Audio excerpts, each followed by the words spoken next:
Okay, I'd like to thank Frank and Monica for presenting, and ironically, as Frank ended, that's kind of where my stuff comes up. I do the government benefits, I do the advocacy stuff, and I've had the pleasure of meeting many of the people in the audience before, and there's many new people and family members here today. So just picking up on where Frank was talking about, and again, I should mention, if you have a developmentally disabled child, you're dealing with this usually from birth or shortly after birth.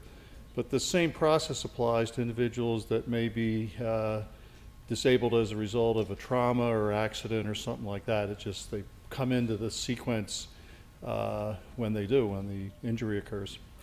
Okay, Frank and Monica, in terms of government benefits, if you have a young child disabled at birth, you're entering into the birth to 5 system. That's early intervention, all the stuff that comes along with that. You develop a IFSP and an IEP, and Mr. Montgomery is going to be talking about this in the education system. But these are tools that are useful later on, as you'll hear as I talk about this. Also, they alluded to a thing called a PH95 program. In Pennsylvania, this is known as the loophole. And what this does, it gets individuals who are Pennsylvania residents access to the Medicaid program as of right now, regardless of household and parental income. The income and assets of the child come up. Sometimes if there are assets for the child, these can be dealt with trusts, and Kristen's going to talk about that type of stuff. But if you do have a child in Pennsylvania, they're talking again about the fees for this. And this would apply to individuals birth to 18 who have Medicaid through this program. They haven't done the fees yet, but they're going to try to do it again. So stay tuned, and again, when we get our website up and running, we'll be talking about this. Also during this time, if you have a child that fits the category of intellectual disabilities, and Frank alluded to this, the opportunity to register for intellectual disability services in Pennsylvania starts at age 3. And you don't have to wait, and intellectual disabilities is defined as an IQ of 69 or below, or its functional equivalent. Now, most psychological tests are normed to children starting at age 5. But if you have a child between the age of 3 and 5 and you think you fit into that category, you can talk to people. If you're not sure, contact me and I'll help walk you through it. But you can start that process earlier. If you want to wait till 5, that's fine too. But you can start that registration. For individuals that are not intellectually disabled, you cannot register until you're 18 in the state of Pennsylvania. And that's an issue we fought for many, many years, and we continue to fight, but so far the state hasn't changed its mind. Mentioning Medicaid and PH95, Medicaid, Kristen's going to talk a little bit about this in her presentation, but Medicaid in Pennsylvania is known as medical assistance, access, health choices, the 5 health choices plans, fee-for-service, and all that. The point is they're all the same, and if you get into one of these, you get into all of them, and the entitlement continues. Also with children in Pennsylvania, Pennsylvania is known as what's called an EPSDT state, early periodic screening, diagnosis, and treatment. And what that basically means is if Medicaid is used to diagnose it, they have to treat it. And this is why if you're in Pennsylvania, and Pennsylvania is really an EPSDT state. New Jersey is not really one. New Jersey never followed up on this. But if you have an individual birth through 21 that's Medicaid eligible, your entitlement, your access to services is much broader than it is once you turn 21. So you'll hear people talk to get that last wheelchair before you turn 21, build up all your stuff before you turn 21, because after they turn 21, it's a lot harder to get. If you're Medicaid eligible in other states, it does apply, but not to the breadth that it applies in Pennsylvania. If you also have other insurances, Medicaid will pay the co-payment for those insurances, so long as you show everybody the cards. And basically, if you go to a hospital or healthcare provider, show them all the cards. And if you start getting bills, raise a question. If you have problems with that, you call me. And in most cases, I can help you work that out, and you don't have to pay that. Okay. For low-income individuals, you can apply for SSI once a condition has been diagnosed. Most young children get denied for SSI because there's not sufficient records. Simply the child's so young that the history isn't that well developed. But with good preparation and planning, you can get that stuff through, and I encourage you to explore that. Again, if you have questions about that, get in touch with us. The final piece about this age group, and I get a lot of calls on this, usually most people don't have their wills and estate planning done. And once you have children, especially if you have individuals with special needs, you really need to start thinking about that, especially about your wills and what you want to do, because I'm going to talk about the things you need to focus on. And if you do all this work and you don't have a proper will set up, you're going to go through all this, and if you unexpectedly pass, and most of us don't know when that's going to occur, everything can go south very quickly. And again, Kristen's going to talk a little bit about that. Okay, the final thing that occurs in preschool programs is the development of a group I'll call the Mothers from Hell. And this is a proud group. It's not really a formal group, but I've had the pleasure with dealing with some of them. I once got an honorary T-shirt making me an honorary Mother from Hell. And these are the parents, usually the moms, that are tangling with these systems and going at it and everything else. And for 40 years, I worked for United Cerebral Palsy, which is a good organization, but it's an organization. And from the provider side, you'd sit in team meetings and everything, and you just hear, oh, this mother's coming in, and you got to get this. Well, that's the highest compliment a mother can be placed with.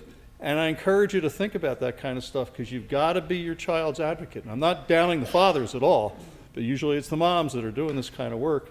And so the development of parent advocacy, as Frank was alluding to, really starts then, and it really needs to continue. Okay, then the child turns 6 through 18. And during this time, the IEP, ER, all that stuff, a 504 plan perhaps is developed. And again, Joe Montgomery will talk about this, and these are educationally related.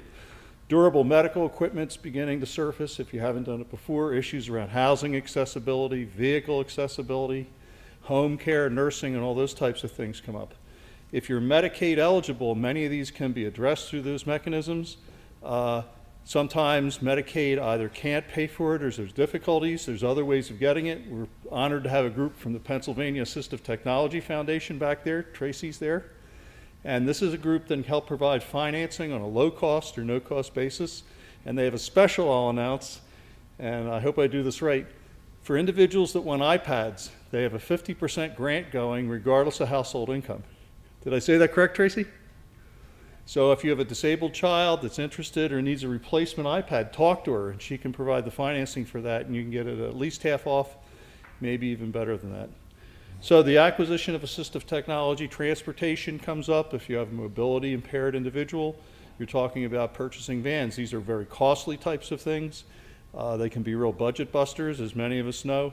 There's a group in the back right away who's here with vans. And again, Medicaid waivers can pay for some of these types of things. And I'll talk about waivers at the very end of this, where you can get access to these things and similar types of stuff. The intellectual disabilities process is there. If you register for these services, this is your access point for waivers. It's very important to get into these types of things. The ID system in Pennsylvania is the one you hear. There's like 20,000 people on a waiting list and all that kind of stuff. I will tell you that last year they put 1,200 people into waivers. This year they will put 1,200 people into waivers. So the trick is, yeah, all those people are waiting, and that's a serious problem, as Frank alluded to, but you don't focus on that. You have to focus on your child, and what you have to do is just make sure your child is one of the ones getting one of those 1,200 waivers this year. Okay, there's another part of this about once you get into the waiver, how to make it work, and I'll talk about that in a couple of minutes. Okay, so life goes on, and the child now turns 18 to 21. This is where the stuff really begins. At age 18, an individual child can apply for SSI on their own, regardless of parental income. And so good financial planning, making sure the child has minimal assets and income during that time is appropriate. If any of you have tried, has anybody tried to talk to the Social Security Administration in the last week? There's a laugh. Yeah, you can't get through. Some of us did this week. We were on wait for an hour. And the music will be with you, and then click.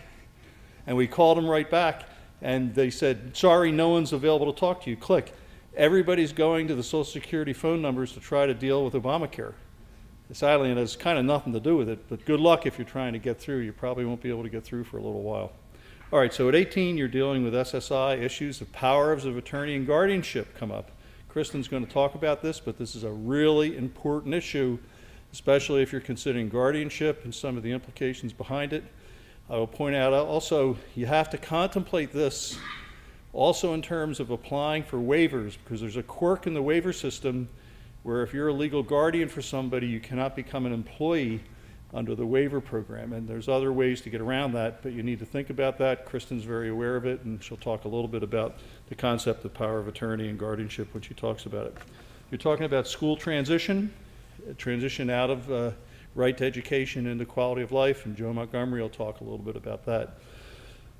The issues of transportation, home modification continue to surface. Issues around stair glides, lifts. People may wonder why we invited a generator company here today. Well, if any of you have had a disabled child in your home on technical assistance, or if you have an autistic child and suddenly the electronics in the house go down, now you know why we invented the backup generator company here today. It's important types of stuff. Frequently, if you have a trust, those generators can be procured through that system, and you may want to talk to All Power Generator while you're here. Okay, at 18, if you have a child with issues related to the needs of activities of daily living, bathing, dressing, grooming, feeding, in whatever sense, and I don't use a diagnosis here as much as I use a functional limitation, this is when you can file an application for the other waiver system. I mentioned you can apply for waivers at age 3. At 18, 3 for the ID waiver. At 18, you can apply for waivers through the Office of Long-Term Care. And these are the Attending Care Program, the Act 150 program, OBRA, and the Independence Waiver.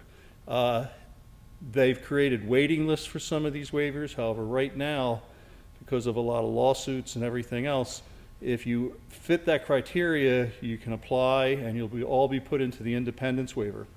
And again, at this point, let me talk about waivers. Waivers are basically the use of Medicaid dollars to allow you to apply for non-traditional healthcare services in the home and community. The Medicaid that most people think of pays for things like wheelchairs and eye infections, hearing aids, and all that kind of stuff. The waiver is the only way you can pay for habilitative services, support services in the community integration, assistance with getting up, dressing, assistance with meal preparation, assistance with going out and learning how to travel in the community independent of the school system. The particular waiver in Pennsylvania, the Independence Waiver, can pay for the cost of home modifications so long as you're not expanding the footprint of the property. We've had experience with some people in this room, in fact, where they picked up the cost of $50,000, $60,000, $70,000 towards bathroom modifications, grab bars, ceiling tract, safe hands, all this kind of stuff. For the issues of vehicles, such as the right-of-way ones, that waiver will pay for all of the cost of modifications to that vehicle. So you may have to spend $25,000 for a base minivan of some kind, but the modification may cost $40,000, $50,000, $60,000, $70,000. The waiver will pay for that.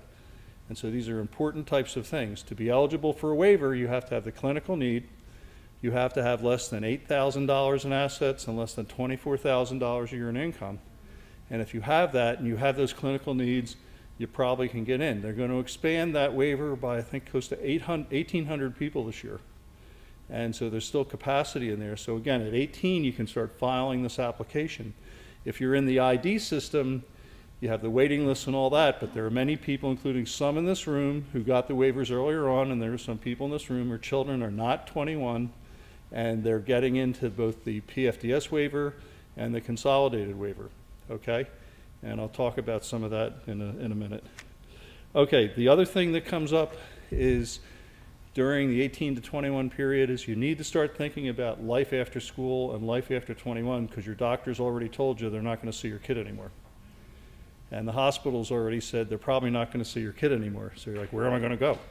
What are we going to do? And so you move out of the pediatric systems into the adult systems. And this is a real serious ongoing challenge. And I know Frank McNesby and Monica Conrad have done a lot of work on this. And it's still not a finely tuned system, but it's going to come. And so good advanced planning here can pay some dividends. All right. And then at 21, the child gets out of school unless you have some compensatory service claim. And again, Joe can tell you what that is. Don't necessarily write the compensatory service claims off. I have some friends, some of whom are in this room, whose children got education services into the mid-20s because of problems with the school programs. And so don't necessarily discount that you don't have a right to education issues. So at 21, school ends, and congratulations, now what do you do? And again, this is where waivers are a fundamental piece. They can pay for day programs, they can pay for involvement in programs that you build around the child, they can pay for someone to go out and do these things with them and everything else. You can be in a waiver and get SSI. You can be in a waiver and work in many instances. One of my clients, you all may remember Steve Highsmith on television. He and I did a TV show about this twice. And one of my clients was making over $40,000 a year working for Blue Cross and Blue Shield, and we kept him in a waiver. He was a policy analyst down there. And so there's lots of creative ways through which you can obtain these and maintain them and use these as a tool to survive in the community, but you've got to get it. Okay, now once you are in a waiver, you'll continue with that waiver so long as you maintain clinical and financial eligibility. Sadly, the truth is, most people, the clinical eligibility will continue. There's nothing we can do about that. Financially, you just have to make sure you don't mess it up. And I'm talking about things like one of my consumers went and decided she didn't know what to do, so she began stashing money under her bed in cans and in socks and all this kind of stuff. Turned into a disaster. Other people put money into a bank account, and 3 years later, when DPW caught up with her, they threw her off. So good financial planning, good education, good awareness, good trust planning with people like the Bagley Group can really help you do it right and prevent problems down the road. Okay. All right. The real message I want to send here today is that you can win this stuff, you can access it. Despite what you hear about funding cuts and everything else, there are services there. There was basically almost every program in Harrisburg got expanded this year. It didn't get expanded a lot, but all the key ones got expanded. And so what you have to do, you just be aware there's this many people that want these programs and there's that much money, and you got to make sure you're in that much money.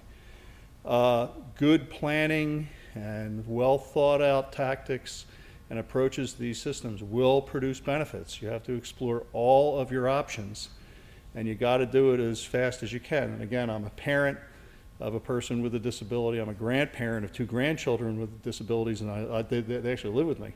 And so I understand the whole thing about you not having time and all this kind of stuff, but if you can make the time when you're able to do it, that advanced planning will really pay off in dividends to your family and your children.